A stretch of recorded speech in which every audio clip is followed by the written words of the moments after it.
Thank you very much for attending the second side event organized by the Hiroshima Organization for Global Peace, so-called HOPE.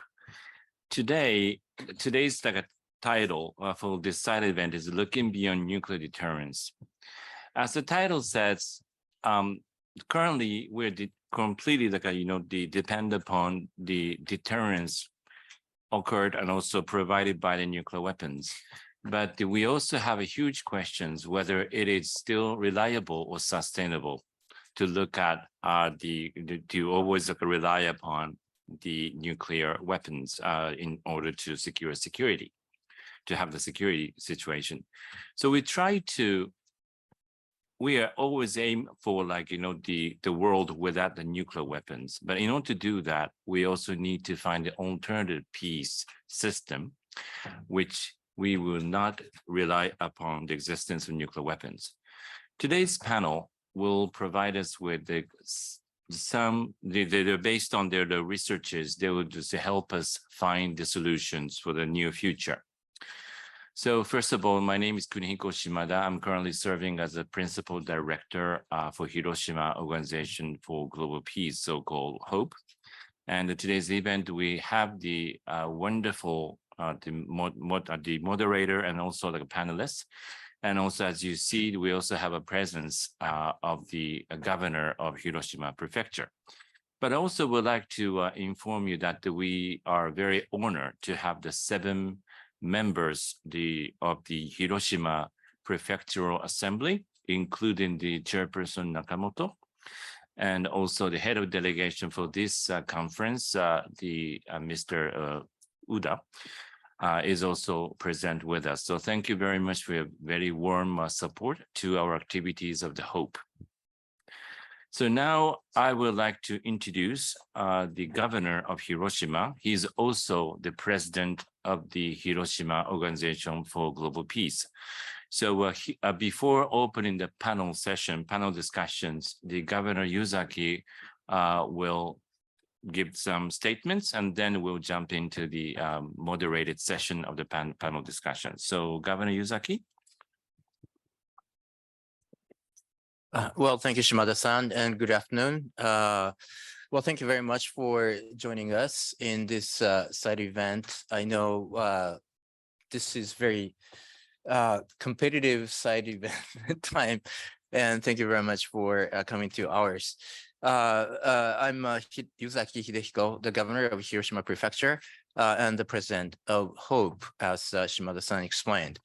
It's really my pleasure to meet you in Vienna in this new NPT review cycle.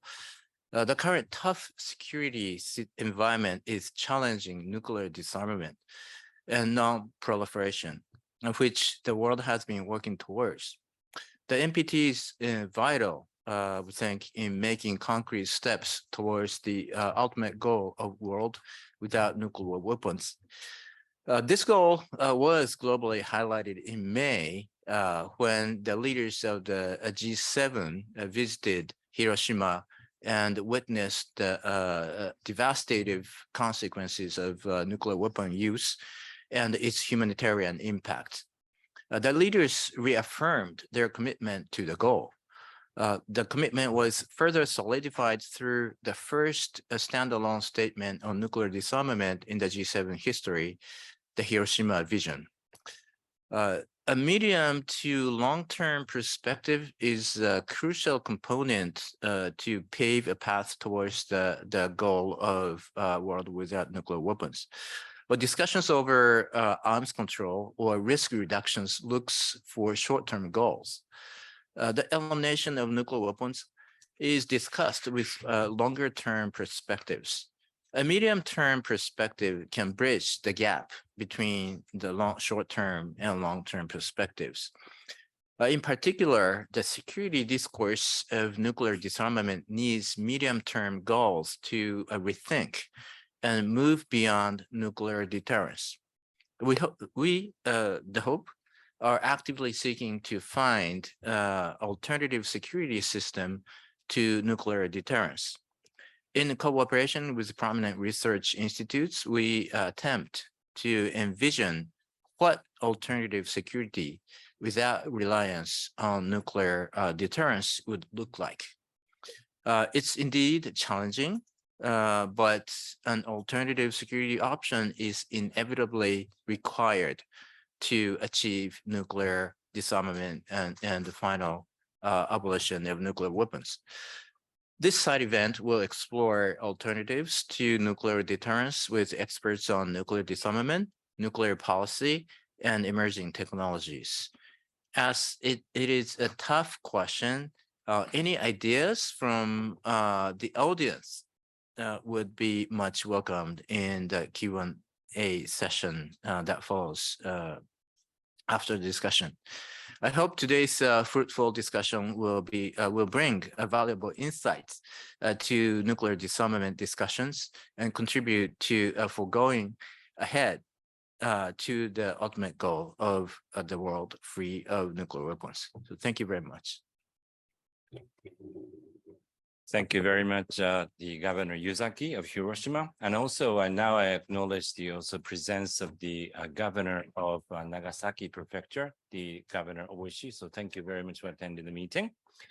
So now let me just introduce the today's speaker for this side event.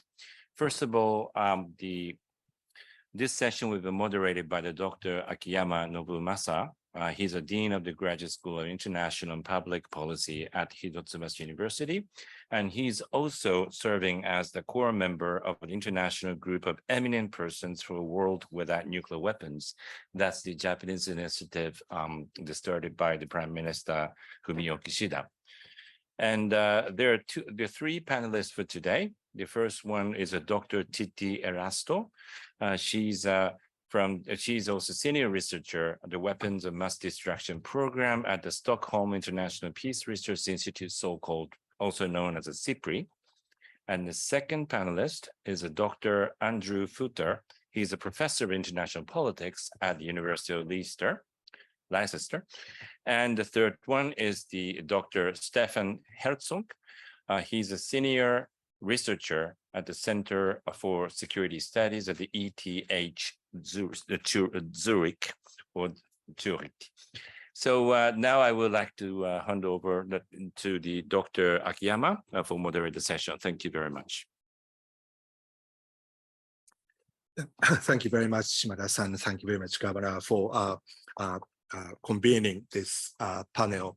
And as Governor said, this time slot is very competitive. We have so many other attractive side events, but despite of that, you gather here, and I appreciate that you spare time with us. And I'm sure that our panelists won't disappoint you, and we have a very good, panelists, and their discussion will be very much of your benefits.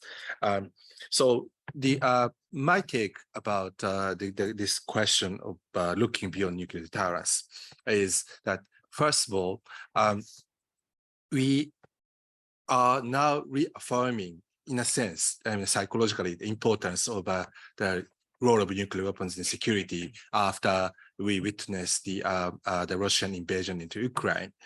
But then we tend to focus more on the crisis management, risk management, and how we are going to avoid a new catastrophe. And that is, in a sense, set back from the perspective of how to proceed in nuclear disarmament. But I think because of the difficult strategic environment, it is the time for us to think about how we are going to get how to get out from the current situation. And then it's important for us to envision what kind of nuclear disarmament measures can we take in order to further reduce the role of nuclear weapons. And Hiroshima Prefecture has a ideal that the nuclear deterrence should be, we should get out for take out the elements of nuclear weapons from our security. And so I may have a little bit different kind of perspective or questions, which I haven't really solved. It is, are we seeking the world without nuclear deterrence at large, or we are going to reduce the role of nuclear weapons from the deterrence. And because as long as the current anarchical, modern anarchical society exists in international society, then probably the relationship deterrence may not disappear. But so what we could seek is the deterrence without reliance on nuclear weapons or reducing the salience of nuclear weapons. But of course, our panelists may have different views. But now that, but common idea that we share is, how we should move forward from the phase of crisis management into the more kind of practical implementation of measures that contribute to the nuclear disarmament. So I think it is important for us to think about the theories and the practice to bridge this short-term goal of a crisis management and the medium long-term, the long-term goal of a world without nuclear weapons. So, and that is the sort of idea behind the project that Hiroshima Prefecture is now conducting. And so we have three panelists, Titi, Andrew, and Steve. Maybe if you could give us your thoughts, maybe 7 minutes, 8 minutes first, and then we're going to have another round of this discussion. Then I try to open the question and the discussion to the floor. So Titi, first, over to you. Thank you. Maybe I'll start by commenting on the question that you posed now, whether we should have a world without deterrence or deterrence without nuclear weapons. I think I agree with you. It should be deterrence without nuclear weapons, or that should be at least the first goal. But on the other hand, security cannot be based on military means alone. So in addition to that, you would need some institutional and diplomatic measures as well. And to go back to the question of how to move beyond this current deadlock where only risk reduction seems doable. And by the way, we're not seeing much progress even in that area now. And yeah, I guess the biggest problem now is the war on Ukraine, and that seems to be preventing even dialogue between the two largest nuclear weapon states, the United States and Russia. So I guess some kind of a resolution on that war would be needed. But on the other hand, it all depends on political will. Like in principle, the nuclear weapon states, the United States and Russia could decide to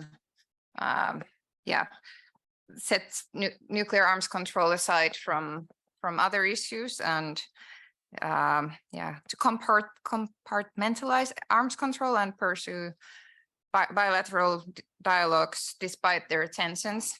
But this is in theory, but this is not what we're seeing in practice. And even without arms control negotiations, the nuclear armed states could also decide to take unilateral steps, especially related to excess capabilities or doctrines that they could arguably afford to give up without jeopardizing their perceived core security interests. For example, neither Russia nor the United States really need thousands of nuclear weapons, arguably, to maintain nuclear deterrence, and both have actually previously indicated that they could afford to cut their arsenals. But there are significant political obstacles for reducing these weapons. And one reason is that excess capabilities can be used as leverage in potential future arms control negotiations, or to maintain a semblance of parity. And especially at the current time of tension and militarization, the parties are unlikely to take unilateral steps that might then appear as weak, even if this wouldn't actually impact their military strength. So although it's ultimately the nuclear armed states that need to reduce and eliminate their nuclear weapons, others can help to nudge them in the right direction. So, I mean, everybody has different degrees of agency and different roles to play if they want to. And I would say that one group of non-nuclear weapon states that could, in theory, play an important nudging role is the allies, and especially the so-called umbrella states. And these are states that accept nuclear weapons as part of the security guarantees provided by their nuclear armed allies, but it's not always clear to what extent they actually value nuclear deterrence as opposed to conventional deterrence. And actually, I just wrote a report on this topic that you can see on the tables, titled "The Role of Umbrella States in the Global Nuclear Order." And I want to use the opportunity now to thank the Hiroshima Prefecture for generously funding this project. And as you know, this topic of umbrella states and their role has recently received attention at the NPT discussions, not least because the number of these states has increased to 32 with the Finnish NATO membership, and also with the new arrangements between Russia and the Belarus, which also includes nuclear sharing reportedly. So in brief, in my report, I tried to assess the agency of umbrella states by looking at ways in which they have either in the past supported or at times challenged or distanced themselves from existing nuclear deterrence practices. I can describe that report later if there's time, or if you want to hear about it. But to return to the question as to what these states could do to promote nuclear disarmament in the current moment, I think they could start by critically examining their own participation in nuclear deterrence. And in practice, or more specifically, there should be more discussion among these governments and their citizens about whether they really believe that nuclear weapons and doctrines that threaten the first use of these weapons are needed to boost conventional deterrence, and whether the assumed benefits really outweigh the risks. And if they come to the conclusion that the risks actually outweigh the benefits, then they could more actively promote more progressive policies within the alliance to reduce the risks, and to do this by reducing the role of nuclear weapons.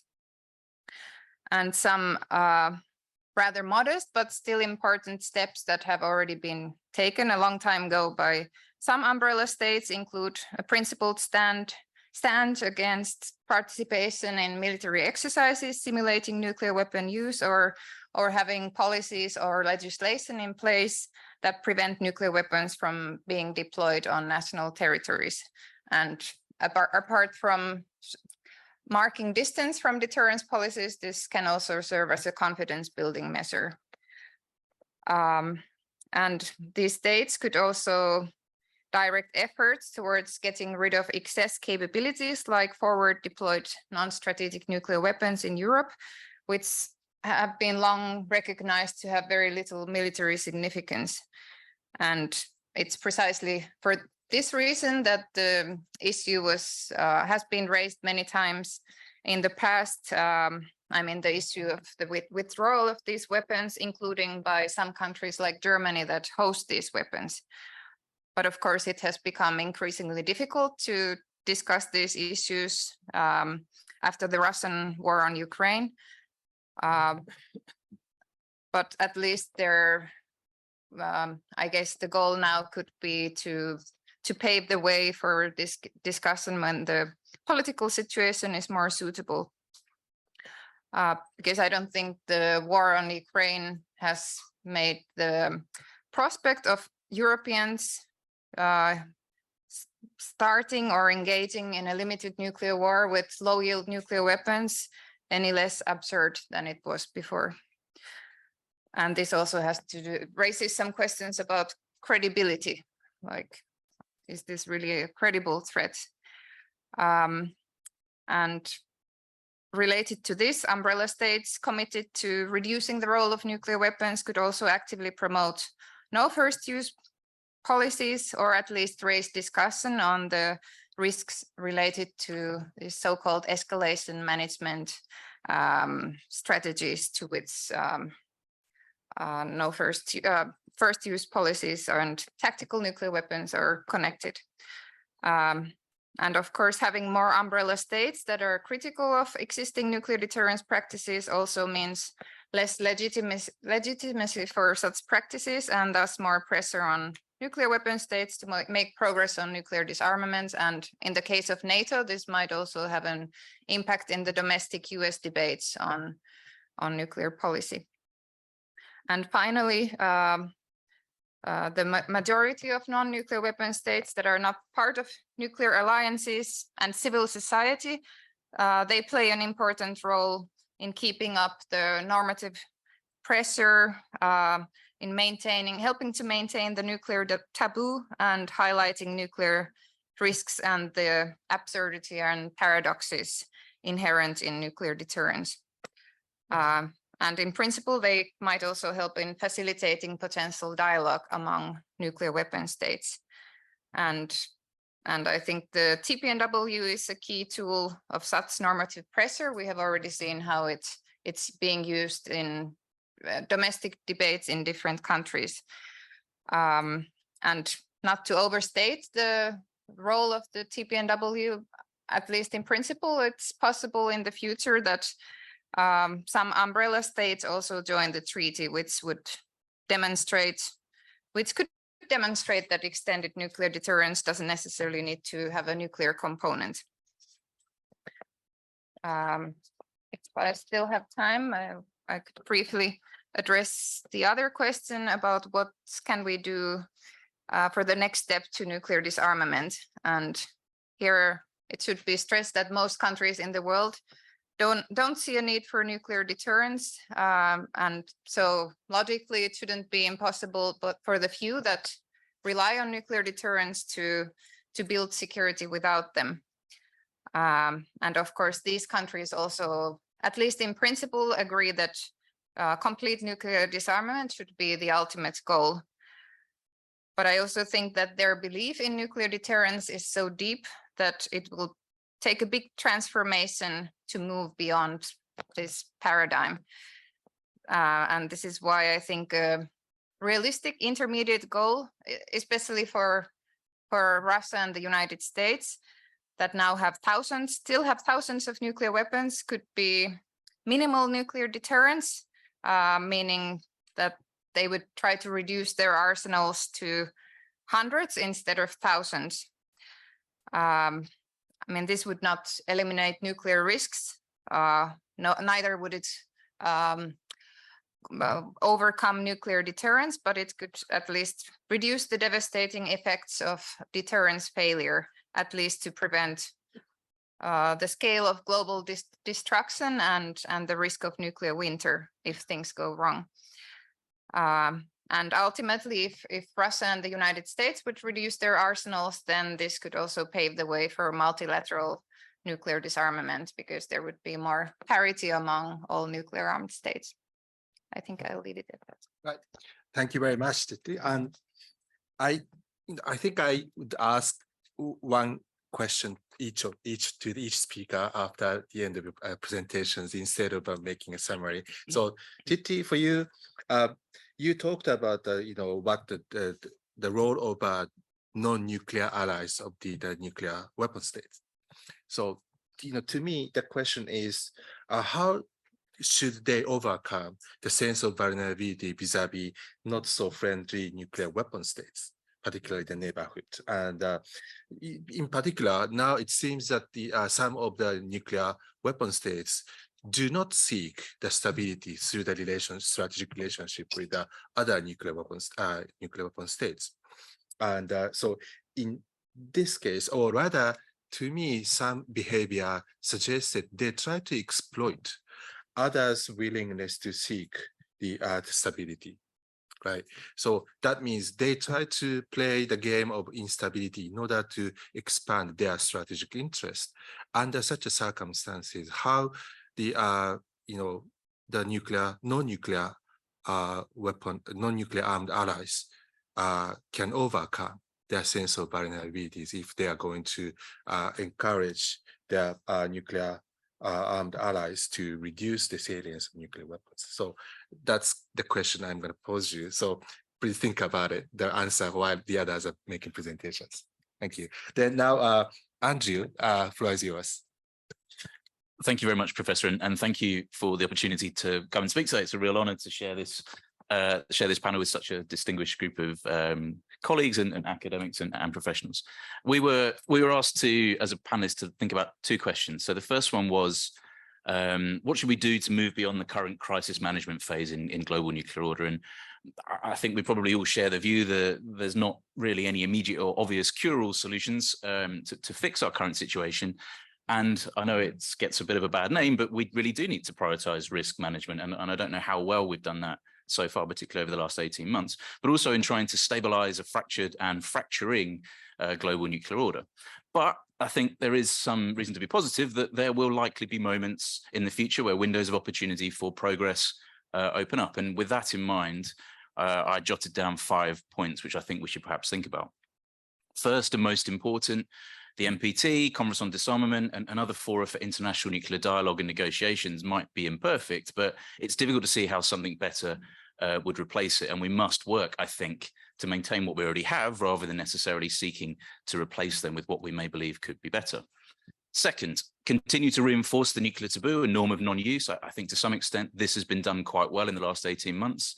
But this involves publicly condemning actors that make nuclear threats and undertake aggressive actions, drawing attention to the impact of nuclear use, something that's been done, I think, very well by the Humanitarian Initiative over the last decade or so, and strengthening nuclear weapons-free zones. It's perhaps easy to forget, particularly if you come from the part of the world that I do, that there are large parts of the globe that don't have nuclear weapons and do not want to have nuclear weapons in them. Third, we need to prepare, build and sustain the national and NGO capacity, both human and institutional, for when we can resume talks either on arms control or more credibly on disarmament. Much of this intellectual capacity and institutional experience, especially in national governments, I think, seems to have been hollowed out. And a generation of experts that cut their teeth in the Cold War are probably now retiring. So we must make sure we have a realistic and thought out proposals ready to go when the time is right. And this involves having the people there, having the people that train and understand this stuff for when the opportunity presents itself. It's absolutely essential to sustain informal dialogue between representatives of both competing states, nuclear armed, and between nuclear and non-nuclear states. I think there's a great deal we can learn from dialogue at lots of different levels, even if dialogue or discussions at the top national level, political level aren't working. There's much to be gained through track 2, academic dialogues, exchanges, and a real space to build up confidence and understanding between different actors across this space. I think from my own perspective, reaching out recently to colleagues in the ASEAN region has really opened my mind up to a very different perspective on global nuclear order, perhaps than we have in the Euro-Atlantic. And then the fifth point would be to remember that disarmament is a process as well as an end goal, and that seeking to reduce numbers above all else doesn't automatically mean better stability or peace in the short term. Now, I know that's controversial given the title of this panel, but I think it's something important that we do need to remember, that cutting or reducing isn't always the same thing as making us more secure, and I'll come on to that in my second part of these remarks. And the key really, it's fairly obvious, but it's finding a peaceful way to disarm and understanding that this won't necessarily be linear. The second question that we were asked to look at as panelists was, after moving beyond, if we can move beyond this current phase, what do we do next for nuclear disarmament? And perhaps those first 5 points I made give some context, but I think there's a further 5 points that we can think about with that too. And the first part of that is to be clear and honest about the nature of this challenge that we face and what we want and are able to achieve. I think sometimes we can get ahead of ourselves in terms of what we would like without necessarily working with the real world as it exists in front of us. So the first thing, and again, this won't be new to a lot of people in the room, but is important to state, is that we need to really think about the link between conventional and nuclear deterrence. They are not separate, although we often treat them as separate things. And be honest about the fact that we cannot look at nuclear deterrence or nuclear disarmament in isolation. Speaking to one of the themes of this panel, it is entirely conceivable that more exotic, advanced, strategic, non-nuclear technologies and capabilities could perform some of the missions that have previously been preserved for nuclear weapons, but this is by no means a panacea. Relying more on such advanced strategic conventional weapons creates a whole host of problems, not necessarily in proliferation, risk management, and or other risks as well. So it isn't necessarily that relying on conventional deterrence, albeit in an advanced form, is a way of getting around the nuclear problem. Likewise, and I think this is very important given the meeting that we're at, the conference that we're at today, we need to be very clear whether we're seeking a nuclear weapon disarmed world or a world without nuclear technology. These two things, again, sometimes get lumped together, but they're very fundamentally different things. If it's the former, if it's a nuclear weapon disarm world, which I think most people in this room would probably agree with, then how can we fairly balance civilian and military applications of nuclear technology to support disarmament and development? And I know this is not a new problem. This is fundamentally at the heart of the NPT. It's at the heart of many of the discussions across global nuclear order, but I still don't think we found a particularly good solution to it. And not least because many of the nuclear haves in the Western developed world are rightly or wrongly often accused of not making available the technology for development that many in the developing world, particularly the global south, would like or want. And this seems to me is only going to increase.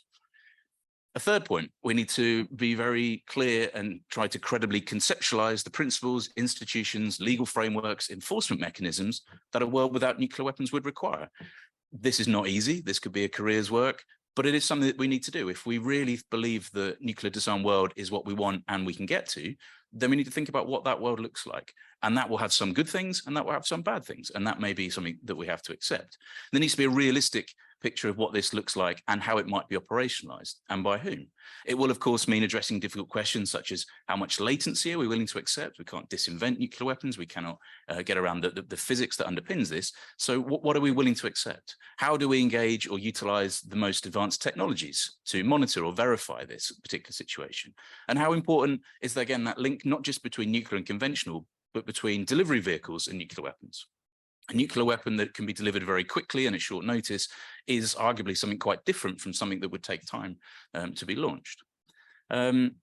Fourth, we need to understand this challenge is not really just about nuclear weapons technology. Again, this is not a new point, but too often we focus on the technological aspects of a particular problem without fully engaging or addressing the politics that underpin it. Rightly or wrongly, the politics in particular countries are what give these weapons meaning. It's what give them perceived value and perpetuate their existence. Nuclear weapons are ultimately the product of politics, political decisions, and political beliefs, quite often by a very small group of people. It's hardly a new point, but without removing or altering the political drivers of nuclear acquisition and retention, it's difficult to see how some states will give up nuclear weapons. And this leads to my final point, which I think is important and I think is probably borne out by the fact that we are all in this room today. It's absolutely fundamental to stop talking past each other. As an academic, I'm lucky enough to sit in meetings of those, if you like, deterrence meetings as well as disarmament meetings. But very rarely do those two groups actually sit down and talk to each other. In fact, they demonize each other and get further away and don't listen. And while on one level that's understandable, that is not a good way of trying to move forward. The only way of moving forward is to talk and to think about what do we agree on? What is it we really want to avoid? What would make us all secure whilst understanding two very different views of what this nuclear future might look like? And I'll leave the remarks there. Thank you. Thank you, Andrew. You raised actually lots of issues, right? I think we need more time to elaborate, but if I may allow to pick up one issue, I would like to ask about concept of so-called integrated deterrence. I think the US launched this concept that the deterrence should include not only the nuclear, but also conventional forces, new domain capabilities, even diplomacy and economy, right? So then that suggests that we have to have a very complicated calculation on the stability among the major powers. And the stability could be institutionalized through arms control. Then what kind of arms control modality do you think appropriate and feasible And particularly given, as I said, the major powers may not be some of the major powers may not be seeking the stability. So how are we going to bring those major powers into this game of stability? So that's my question, right? And Steve, floor is yours. Thanks very much. Thank you, Governor Yuzaki, Professor Akiyama, and the organizers from Hiroshima Prefecture for having me here, and to everyone as well for spending some time with us today. I, like Andrew, want to reiterate the questions that we were thinking about today. The first one being, what should we do to move beyond a short-term crisis management phase? And I think on its face, there are reasons to believe we are in that type of phase, right? We see nuclear threats in the context of the war in Ukraine. We see great power competition. We see nuclear weapons modernization across the board in all 9 countries that have nuclear arsenals. But I think there are also reasons for optimism. States aren't leaving the NPT. Bilateral nuclear arms control has faced setbacks in the past, like it's facing now, and it has recovered. And at this moment, even though Russia's rhetoric is increasingly concerning, there aren't really concrete signs at this point that Russia would use nuclear weapons. But I think there are deeper signs for pessimism that go beyond the idea of this being a short-term crisis management phase. Great power competition between Russia, China, and the United States is not going away. Emerging multipolarity probably also not going away. Thus, many of the reasons for prioritizing nuclear weapons and international security are not likely to disappear anytime soon. And the nuclear dynamics of the war in Ukraine are sadly just a reminder of the world that we live in of nuclear deterrence.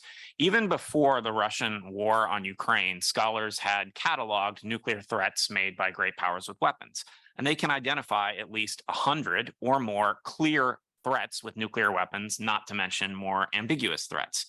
These threats are part of the world of nuclear deterrence, as is pointing nuclear arms at other countries in the names of security. And right now, terrified publics around the globe are just becoming reacquainted with the dynamics of nuclear deterrence that many people thought were gone with the end of the Cold War. So essentially, nuclear fear is on the rise. And I think for good reason. The public focus has been on what Professor Akiyama talked about risk reduction. We're talking about ways to avoid pathways to nuclear use by maintaining hotlines, having track 2 dialogue, and other mechanisms. These are all really important. But the problem is that all of the architecture for non-proliferation, arms control, and disarmament is about fundamentally making it so that the horrors of Hiroshima never happen again. And yes, avoiding nuclear use with risk reduction is something, but risk reduction isn't disarmament. It's about managing and living in a world with nuclear weapons and how to avoid the dangers of nuclear weapons. So in the short run, as far as transitioning, the most important thing, obviously, is restoration of the credibility of the disarmament pledge in NPT Article 6. That means that we need US-Russian talks aimed at restoring New START from a suspended state and continuing the history of on-site inspections, data exchanges, and transparency from the world's 2 largest nuclear powers. This will also encourage nuclear restraint from other states. Likewise, it's obviously imperative for all countries to continue to stress the unacceptability of nuclear weapons use and to convey that Russia or any other country that uses nuclear weapons will face severe consequences for doing so. Now, the other question we were asked to think about is, once we get beyond kind of the idea of a crisis management step, what can we do to get to nuclear disarmament as a next step? And what can we do to move beyond nuclear deterrence? And I think importantly, again, the idea is that if we step back from a crisis management stage, this just gives us to a return to the status quo ante before the war in Ukraine. Nuclear deterrence would still remain prevalent, even if it's highlighted less in the public sphere than it is now. And for some states, the specter of nuclear weapons use in the war in Ukraine has intensified their commitment to nuclear disarmament. That's not surprising. We've seen that mentioned at the TPNW meeting of states parties.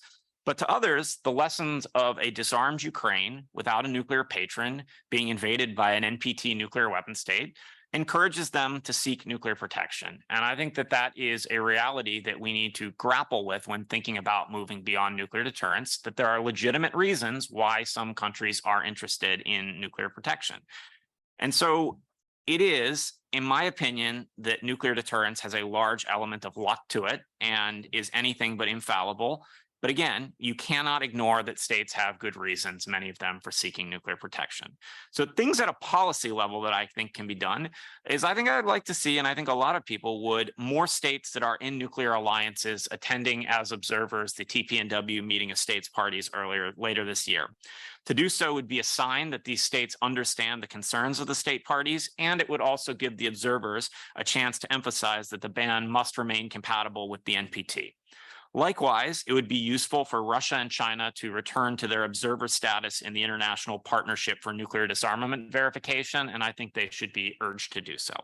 However, these are all policy level changes, but I think that bigger cultural level shifts are needed. And I'm an academic who previously worked in government, and I believe that to move beyond nuclear deterrence, significant work is needed to spell out both the desirability and feasibility of nuclear disarmament in the long run. And as Governor Yuzaki and I and the other panelists were talking about before this is not a can that we can just kick down the road. The actual work and thinking on this needs to happen now. Now, the idea of the feasibility of nuclear disarmament requires technical work from engineers and natural scientists, much of which I have been inspired to see is already underway. And I think, ironically, disarmament verification is kind of the easier side of the equation. Yet I want to emphasize that we've seen funding for nuclear disarmament and nuclear security work continue to shrink globally, even as nuclear dangers rise. And many foundations are leaving this mission space, which is a real concern because it limits opportunities for interested scientists to work on these topics if there's no grant money available and there aren't jobs available. On the desirability part of the equation, I have been invited to be here because I co-chair the Harvard MacArthur Foundation Beyond Nuclear Deterrence Working Group. We are a group of 32 social science scholars from over 20 countries spanning the world, and many of our members are from the Global South. Tudi and Nobu are both members of the working group, and we have so many members across so many time zones that we have to have 2 iterations of our meetings, given all the time zones that members are at. And we also like to do things like bring in hardcore proponents of deterrence and have an exchange of views in our working group.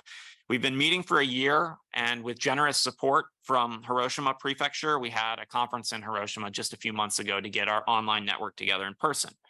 Our goal, as kind of a broader cultural shift, is to produce new, rigorous academic scholarship from a variety of geographic and methodological perspectives on how to move beyond nuclear deterrence.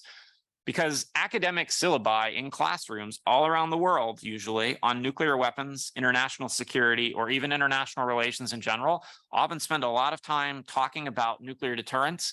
And when you get to the section on disarmament, it's like an optional reading or two talking about the role of activists. We don't talk about alternatives to nuclear deterrence. We don't talk about imagining some of the worlds that Andrew talked about and interrogating some of these ideas about what would a world without nuclear deterrence look like.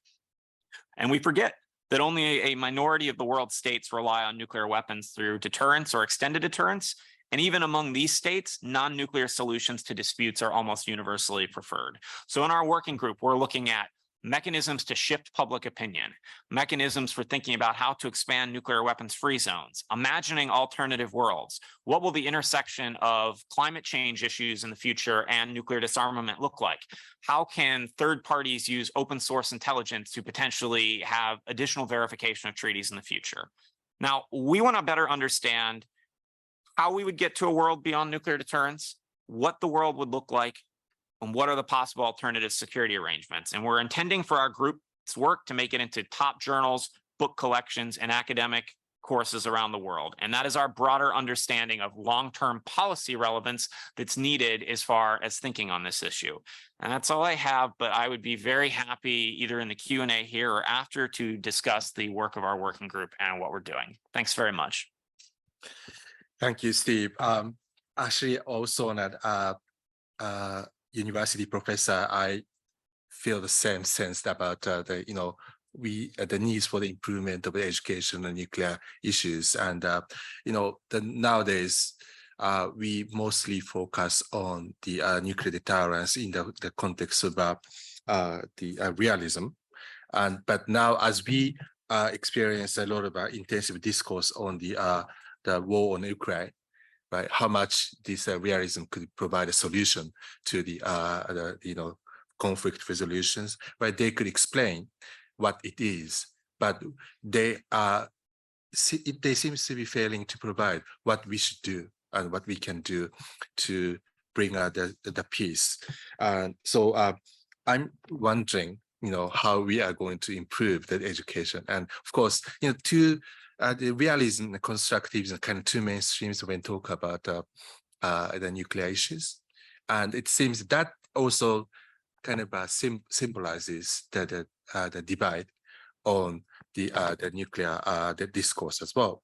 So how are we going to integrate the two different discourses, different types of discourse, and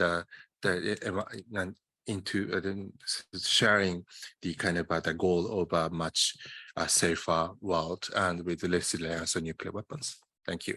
So thank you very much, our excellent presentations. And I actually asked the questions to you, and if you don't mind, maybe can you tell us your thoughts? So I think I asked you about how we are going to address the sense of vulnerability of non-nuclear allies. So can you give us some thoughts? Sure. Thanks for giving me some time to think about the answer to that. Yeah, I think there is no such thing as invulnerability, like with or without nuclear weapons. So I think we can't, and these countries can't overcome that as long as there are tensions with some nuclear armed states in their neighborhood. But I think what they should do is to compare the risks of conventional and nuclear deterrence. I mean, on the one hand, there's the risk that there's a regional war of aggression against them with conventional weapons, and a devastating conventional war where people die and they might lose territory. And the other risks is the same thing with the risk of nuclear escalation, which would not just mean regional consequences, but which would, in the worst case, escalate into a global nuclear war, which could, like somebody in the earlier statements we heard today, could mean the end of the human species instead of just civilizations. So I think this also, it also has an ethical dimension. Of course, you need to defend your own security, but at what cost? So I think it's about comparing the risks. And of course, the proponents of nuclear deterrence, they would say to this that it's precisely this that the nuclear deterrence is supposed to prevent. That if you have nuclear weapons as part of the mix of deterrent capabilities, there won't be a regional war. But in the end, it's just speculation. I mean, your enemy might decide that it's not deterred. Nuclear deterrence, because of these risks, it's also not very credible. So they might calculate that, okay, I will attack, and they probably won't respond with nuclear weapons.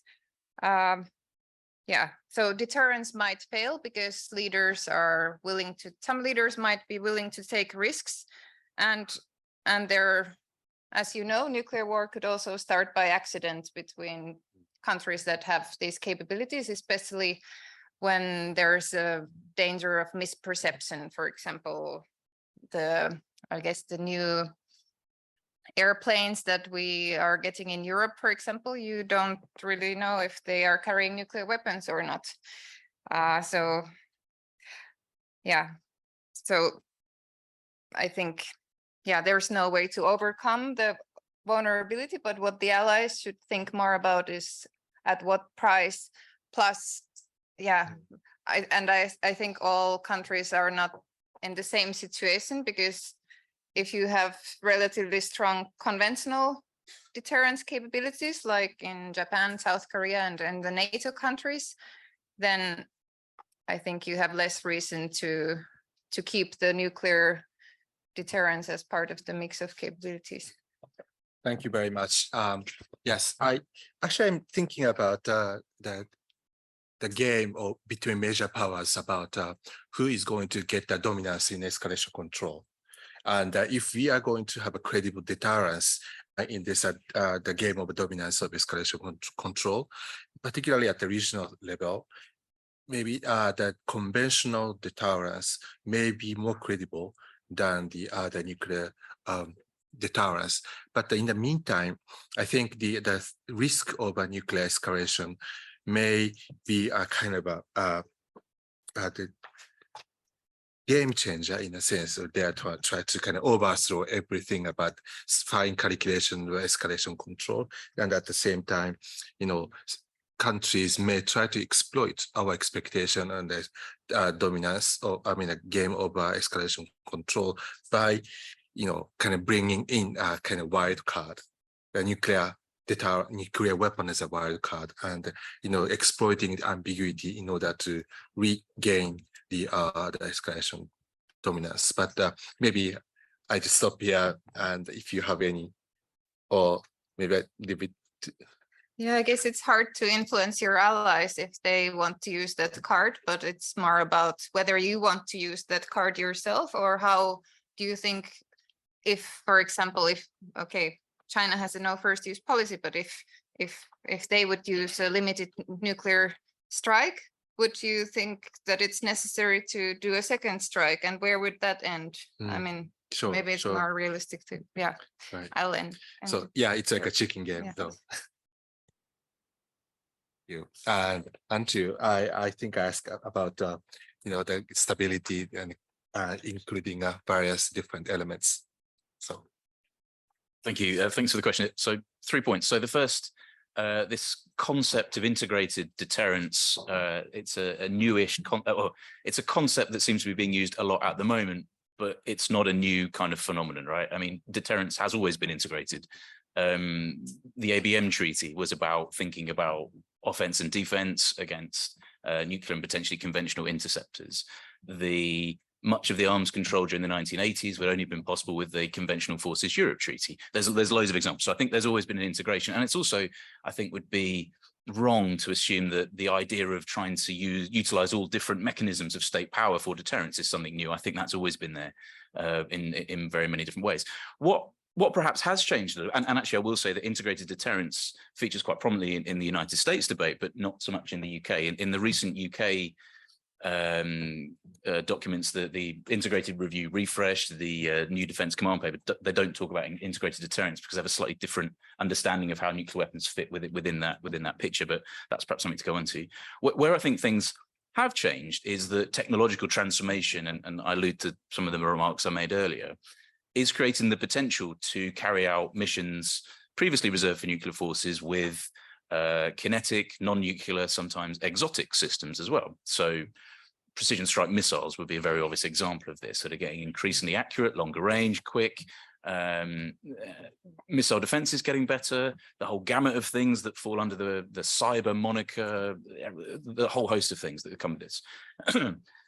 And what this is doing, and I think that this has been alluded to slightly in your answer, TT, is that it's creating the potential to deter in different ways. And some of the countries that were mentioned, so Taiwan is a good example of this, South Korea is a good example of this, Japan may be moving in this direction, certainly has the capacity, Australia may be moving in this direction, India is looking at this, is to try and think about, well, how do we deter without using nuclear weapons, or what role can strategic non-nuclear weapons play?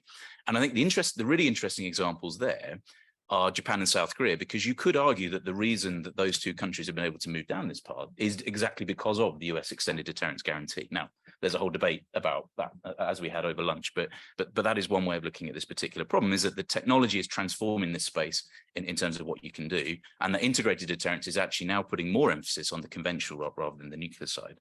And then the other part of the question was arms control, and I think the key thing to think about with arms control is it doesn't have to look like New START. It doesn't have to look like the NPT. It's a massive toolkit of different things, some of which can be unilateral, some of which might be verified, some of which might be much more informal. It's about different processes, different things you can do to basically try and make things more stable. It is also not necessarily synonymous with disarmament, right? It doesn't necessarily mean building down. And what the picture that we have at the moment is a complicated one, and it will be about thinking beyond just nuclear balances to thinking about restrictions on launches, which to some extent New START has, offensive and defensive capabilities, different ranges, different types of missions that might be carried out. It's a more complex picture, but what I would say is it's not necessarily about mirroring what we've got before, but maybe thinking in different ways of how we can use an arms control toolkit to meet these different types of technological challenges. Thank you very much. Yeah, that's very interesting question. How are we going to think about all different elements into the question stability, and we don't have to have a same modality of the arms control as we have now, but then question is what kind of stability that we're gonna think about, we can think about. And so then Steve, I asked, as kind of a colleague of in the academics about that education, but I think it's go beyond the education. It's more about how we're going to frame that question. And we, implicitly, explicitly, we are employing these theories in, thinking about the deterrence or the norms and so forth, right? So how are we going to integrate those different streams of thoughts into for the common goal? Well, it's a difficult question, but I think that it goes back in part to Andrew's comment about divides in the field and how people who are supportive of deterrence and disarmament don't normally talk to each other, and they are siloed off. And often, if you pay attention to the politics, either at a policy level or an academic level, not only do the groups not really engage each other, you often hear that people who are very supportive of disarmament refer to people who are supportive of deterrence as murderers. You often hear people who are very supportive of deterrence refer to people who support disarmament as being hippies or activists or not serious or crazy, and they just stigmatize each other. And really, much of the debate that happens in the deterrence camp and the disarmament camp are internal debates about ideological purity of the actual camp rather than engaging with one another, which is really sad in many ways. So I think these conversations are important. And one of the things that we've seen in the Beyond Nuclear Deterrence Working Group, as I mentioned, is that we can have a room full of people thinking about moving beyond nuclear deterrence, and we can get someone from India, Israel, the United States, or Russia who is a strong supporter of nuclear deterrence to come and explain their perception, what they think, and actually have engaged dialogue in a reasonable, safe, off-the-record space with people who want beyond nuclear deterrence. But there are two really academic problems. One is that when I was in school in the United States, I was never at any university level taught about disarmament in nuclear classes. I was only ever taught about deterrence. And I have plenty of colleagues from the global South who will tell me that they were only taught about how nuclear weapons are bad or immoral, which is a very different perspective. So I think there are two problems. One is I think that on the academic teaching level, there is not an attempt made to show both sides as being legitimate. And this manifests all the way up to the policy level, as you said, where we start to implicitly use these policies when negotiating things, that you get people out who are diplomats who are coming out of their educational training, entering the diplomatic corps, entering the defense sector corps, and they believe that one theory is right over the other. So it starts really early. So not only is it about legitimizing, but the other thing I think is I think that it is in many types of journals, it is very difficult to publish work about disarmament and moving beyond nuclear deterrence. And that matters. And the reason why that matters in particular, that the journals are siloed off and people advocating disarmament are in one place as deterrence are in another place, is because nuclear deterrence is the status quo in policy. And so when the people who are strong proponents of nuclear deterrence are reading their own journals, teaching their own things, not engaging with disarmament at all, it doesn't matter. They can write disarmament stuff as being for those journals and those classes and those countries.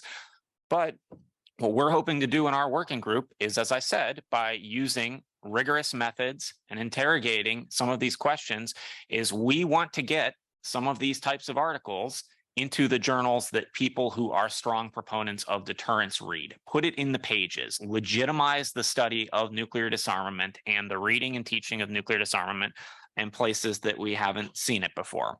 Whether or not that will work, I don't know, but we have 32 scholars, and if we get 3 articles into top journals out of our 32, I'll call that a win, but I think we can do better than that. Thank you very much.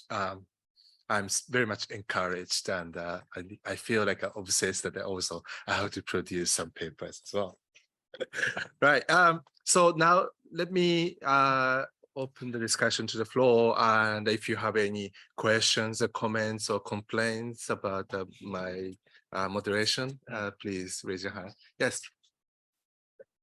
And if you don't mind, if you could identify yourself when you speak. Thank you. It's Megan D from the University of Stirling in the UK.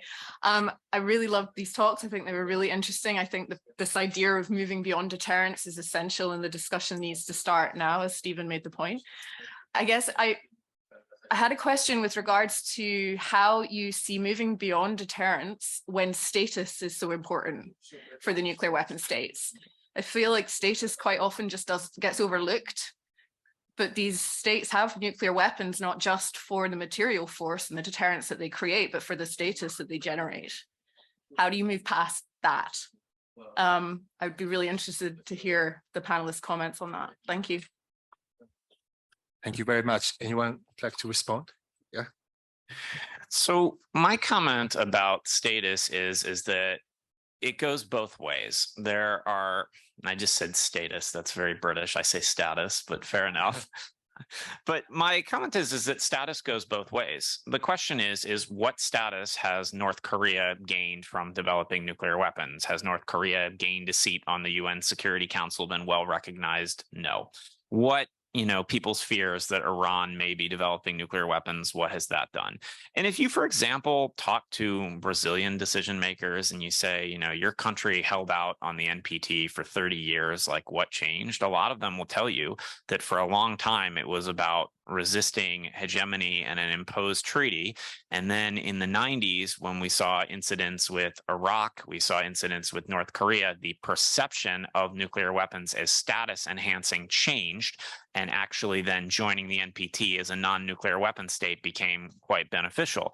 As well, there's lots of work out there that will tell you about, right, how status and joining the international community was useful for Ukraine, Belarus, and Kazakhstan in denuclearizing. And so, yes, it's true. And I think that there are a certain group of countries that derive status from nuclear weapons and have made it so that if other countries want to get nuclear weapons, it will be a status negative.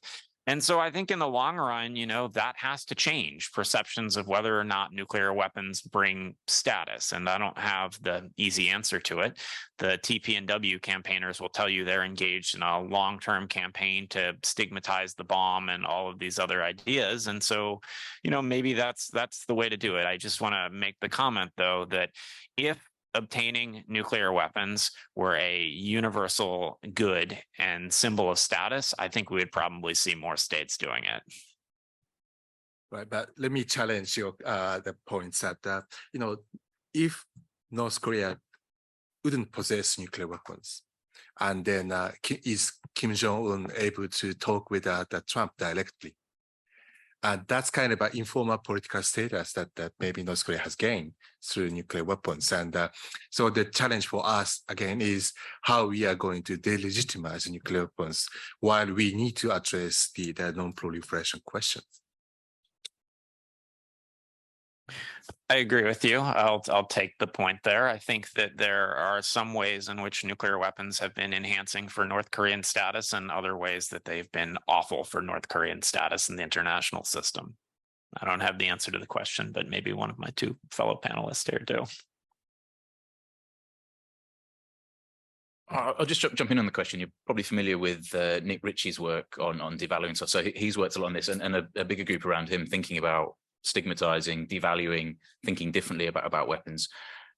A phrase that I keep coming across recently is this idea that we've got to return to some sort of nuclear nationalism. And I think there was possibly some of that in the Johnson government. I think a kind of global Britain is a nuclear armed Britain. It sort of comes through some of the stuff.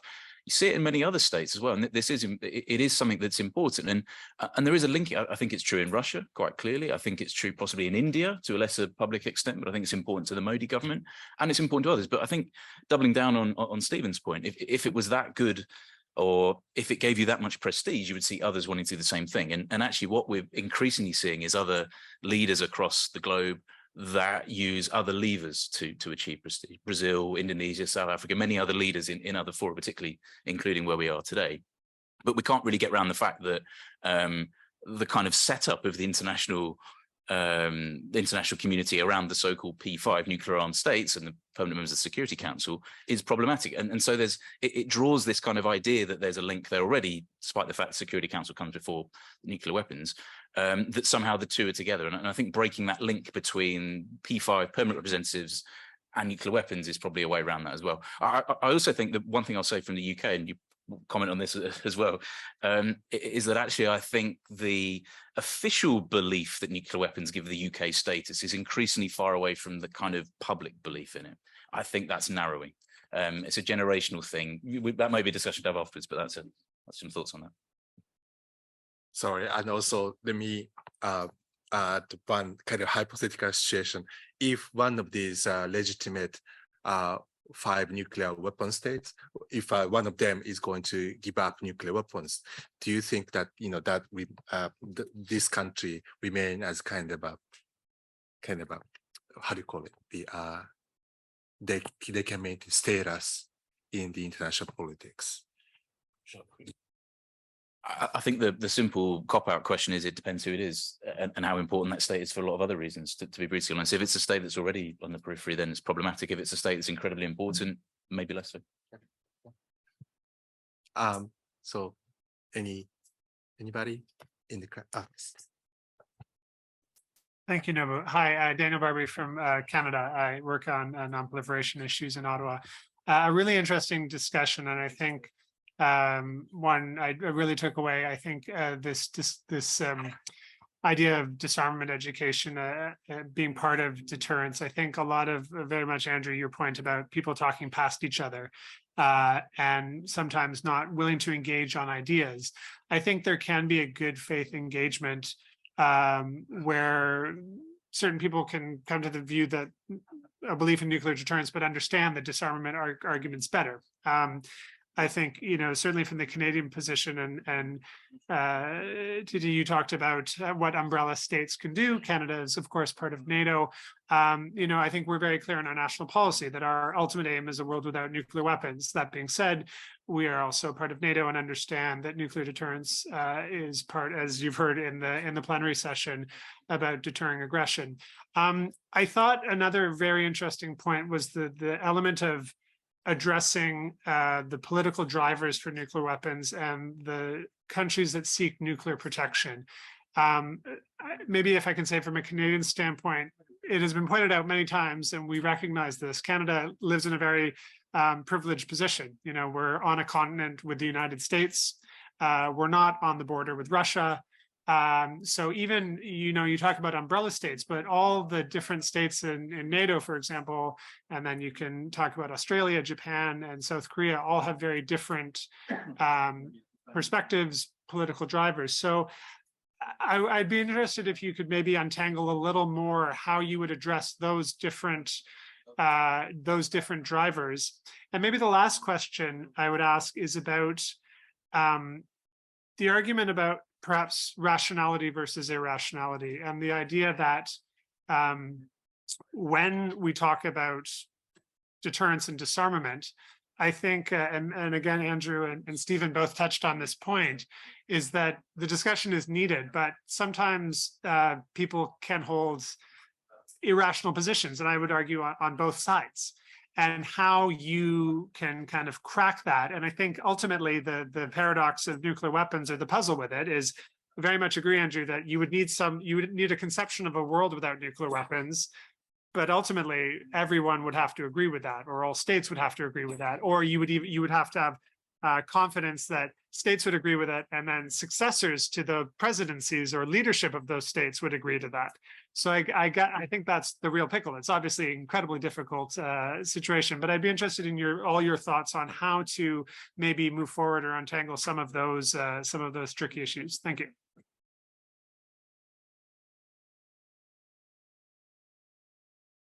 Yeah, thanks so much for all this. Did you want to jump into it? Oh, Go sorry. for it. Okay. Sure. Thank you for all those points. I think I'm kind of going to reiterate what Stephen said, really, that as an academic and as a university lecturer, surely the whole point is teaching both deterrence and disarmament, right? It's teaching the whole panoply of stuff and allowing students to make their own minds.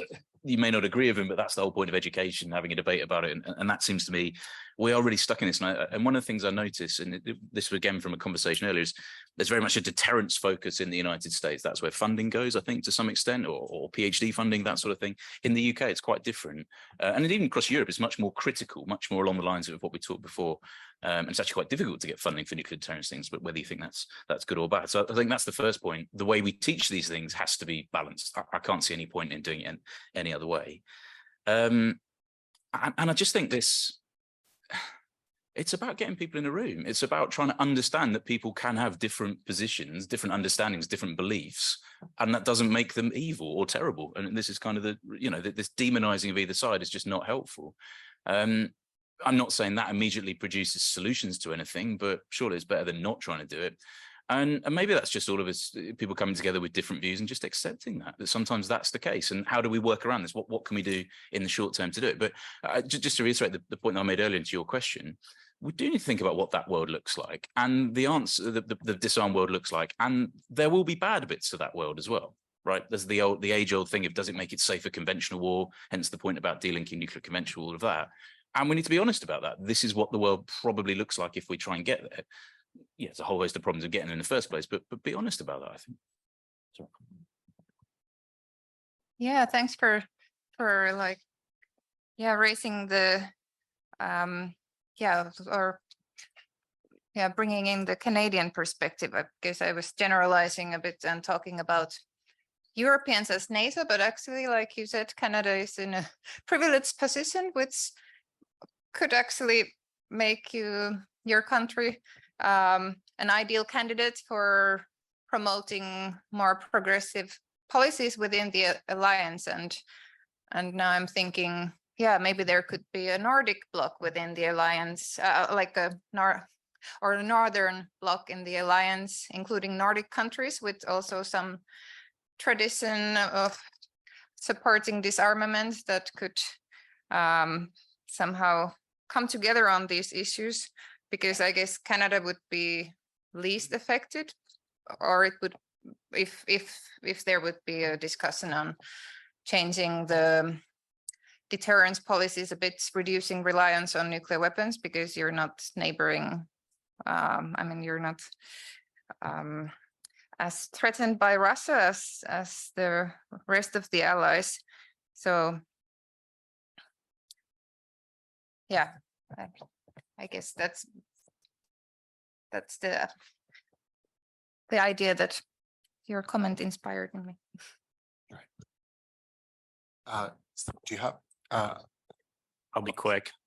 And that is that, on kind of the idea of what allied countries could do or not, an interesting example, I think, is Sweden. The Swedish Foreign Ministry has been pretty clear that Swedish membership in NATO would also come with trying to found a nuclear disarmament working group within NATO. I guess perhaps building on the Stockholm Initiative, but we don't know what way, shape, or form that would take. But the Swedes have also founded, the government has funded the Alva Myrdal Center for Nuclear Disarmament at Uppsala University, of which a few people in this room are members of working groups, including myself there, which is another academic avenue.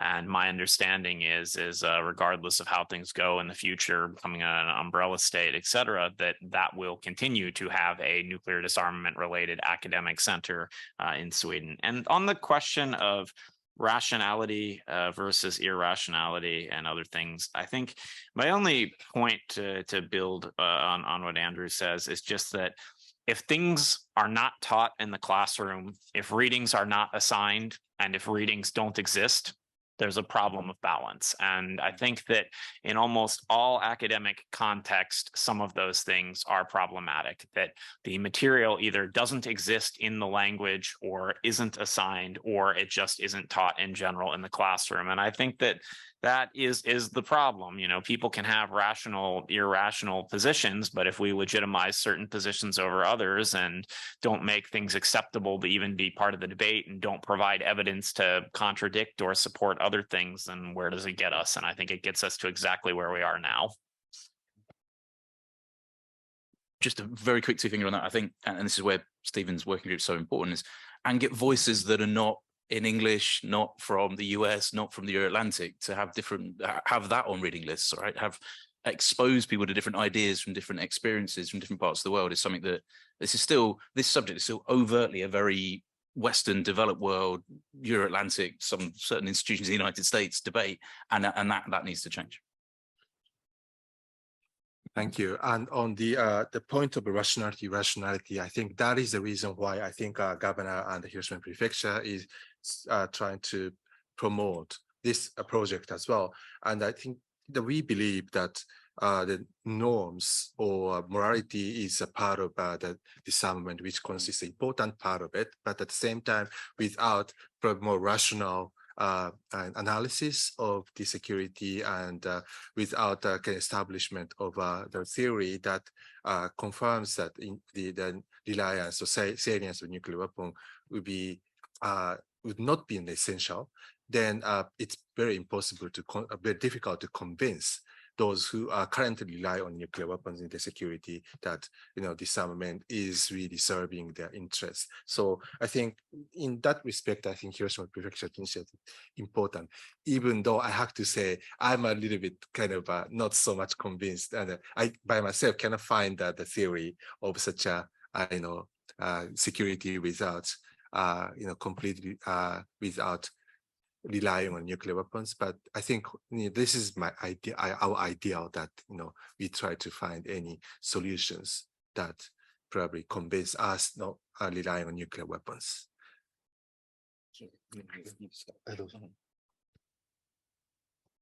Well, on the division between the deterrence group and disarmament group, what we're trying now as the Hiroshima Prefecture is to bring young students who are likely to go in the deterrence group to study in Hiroshima, so that at the early stage they will be exposed to the reality of the use of nuclear weapons. And the issue is, when we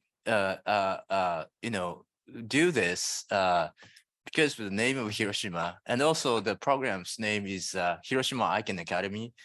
So rather disarmament-oriented people are more attracted to the program, and we would like to see more deterrence-oriented people to come. But this is long-term efforts, and we're inviting how many? 20 maybe students around a year? 30. Yeah, and of course that includes nuclear weapon states and non-nuclear weapon states. But I think early exposure to the Hiroshima or Nagasaki for young students who are likely to be in the security or in the foreign service be important, I think, to overcome this problem of two groups not being able to talk to each other. And also, on the point of the world without nuclear weapons, how the security look like, and maybe we don't have the complete agreement, but well, yesterday we had a side event, and one panelist comment was that is nuclear deterrent itself sustainable, or not? Because, you know, we have a lot of challenges and TT has reports on that. And we have done some other reports on how vulnerable the nuclear deterrence itself is under the recent circumstances. And, you know, the new technologies, cyber capabilities, and of course, irrational leaders, you know, that we're seeing recently, you know, all those are challenging, and you never know. You know, is it going to be like 100 years from now? You know, is nuclear deterrence still valid? Is it really true? You know, that's the whole point. And if you're relying on nuclear deterrence and there is no alternative nuclear deterrence, you know, we're going to have to live with the nuclear deterrence for 200 years, 300 years. Is it really true and realistic? And we don't think so. So that's why, you know, before the deterrence breaks, you know, we need to find a world or, you know, new security framework without nuclear weapons. Maybe you agree now?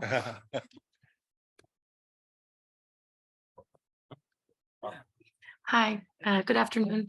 Thank you for your presentations. My name is Vera Moisan with UNODA. I would like to pick up on the disarmament education mentions that have been going on. I was wondering, because you said, you know, there's not enough education on disarmament exactly in schools, especially in countries that are so focused on nuclear deterrence. And I'm thinking of two levels, because at least in Belgium, where I'm from, secondary school is guided by educational plans that are made by government. So how do we influence that? How do we get government to implement those disarmament aspects into educational plans, especially when they're nuclear deterrent states? But then also I'm thinking of higher education, which is given by academics, professors. If it's so siloed, how do you convince professors to also include that if they are the nuclear deterrence side? So how do we get into the classrooms when it's so siloed or when it's so guided by government? Thank you very much.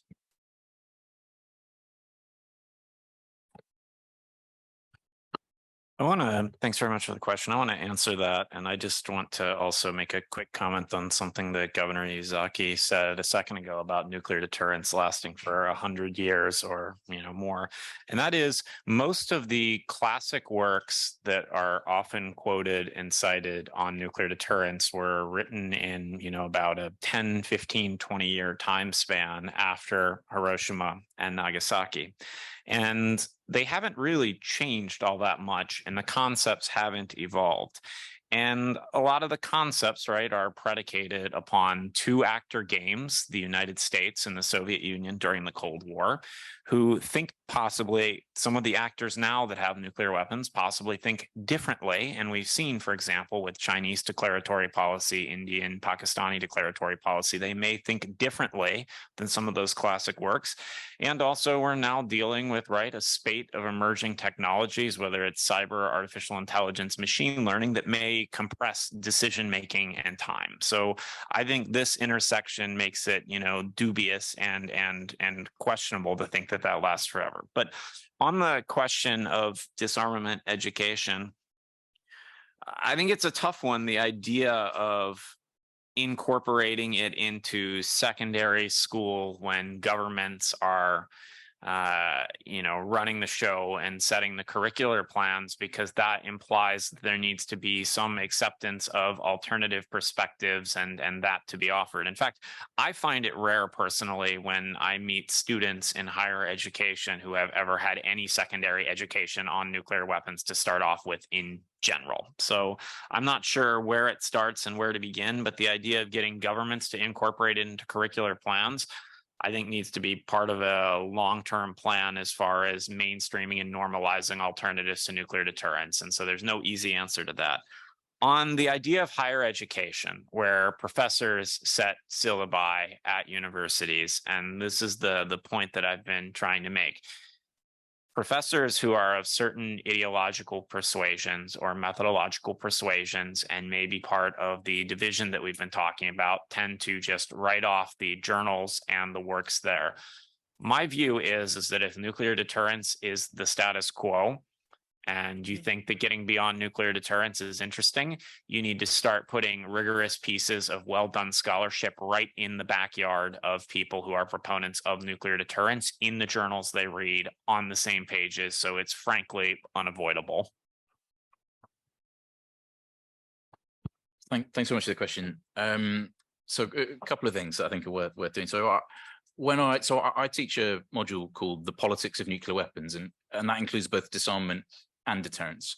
And I think that's probably the way around it. Actually, notwithstanding the fact that a lot of academics have their own kind of perspective on what they want to teach, it's a broad church, and that involves all sorts of things. So it's thinking about this as a slightly bigger structure. And actually, I think speak for the UK, there are courses like this that are now increasingly being incorporated because there's demand, because students are interested in it. This is now in the news. This is, oh my God, we're worried again for first time in 30 years. So I think that's starting to happen. On the education stuff, yes, it's difficult. Changing syllabi is very hard, but there may be space for projects where academics or activists or NGO representatives go in and give talks. I recently, with a colleague of mine, tried to come up with a kind of a simulation exercise that could be given to students at schools to try and think about, well, how can we get students to sort of engage in this in different, or young people more broadly to engage in different ways.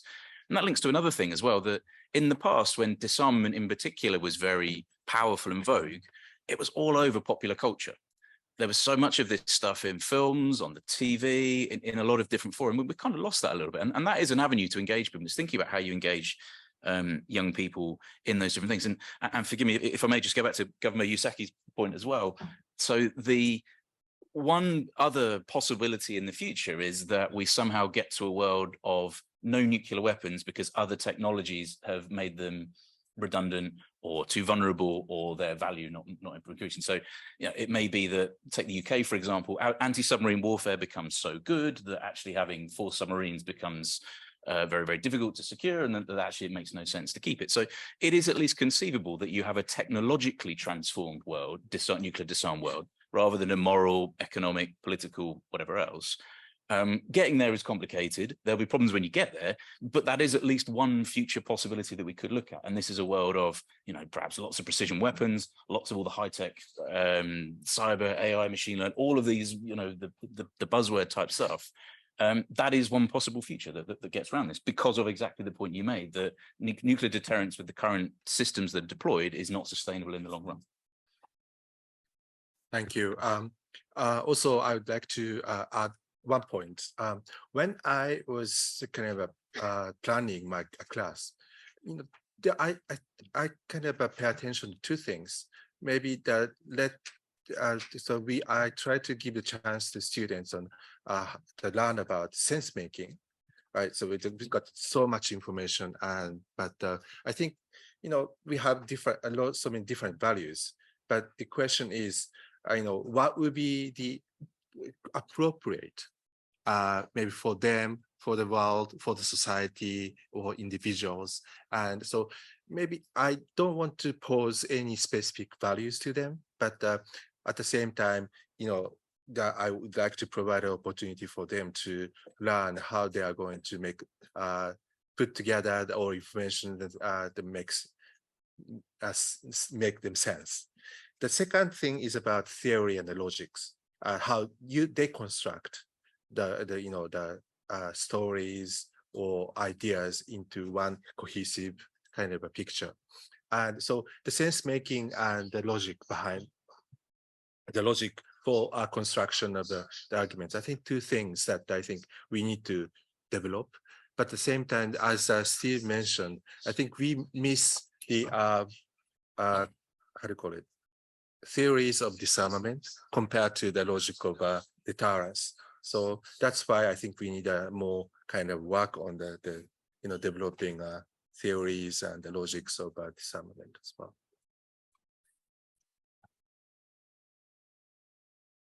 Any?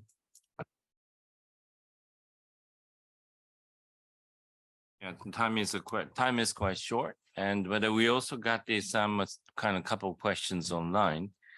So I don't know how to treat these questions, but I just want to acknowledge one of the things that I think the question talked about the needs for the diversity in this Yes. panel. Mhm. Obviously, that's true, and we have to have a idea input from so-called global south.